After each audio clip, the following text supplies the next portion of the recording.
Локалното ДПМН и координаторот Миле Левков во кукузелски стил сака да ја дефокусира јавноста со приказни од типот дали и кога е поднесен план за вработување за 2019 година, а знае дека ваков документ се поднесува во 2018 година.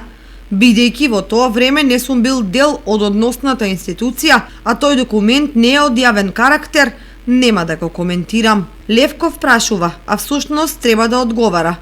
Затоа што јавноста веќе предолго ги чека информациите за јавните набавки за школски превоз, кога автобуските карти има авионски цени. Левков беше еден од директорите на училиштата во Кочани, но до денес не објасни зошто ученичкиот билет од Кочани до Грдовци чинеше 130 денари во еден правец и колку тој профитираше од ваквото директорување, исто како и бившите директори кои се членови во неговиот општински комитет. Да ве потсетам, 2017 за превоз на ученици во локалната гимназија се потрошени 4,3 милиони денари, додека 2019 година се 2 милиони денари. Тоа се суми од 2,3 милиони денари по училиште. Суми толку неопходни кои годинава се искористија во обновување на санитарните јазли кои беа оставени во неупотреблива состојба.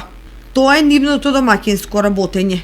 Дали провизиите може да се видат на нивните Facebook профили со слики од патување во странство. Ова е за една година. Пресметајте години наназад. Пресметајте колку други јавни тендери имаат поминато на овој начин. Ова е нивната причина за борба за власт.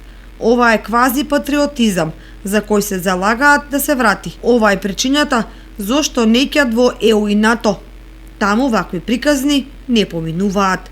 Затоа на 12 април граѓаните ќе гласаат за иднина. Граѓаните знаат кој е правиот пат, се вели во соопштението од претседателот на општинската организација на СДСМ Кочани Гоце Серафимов.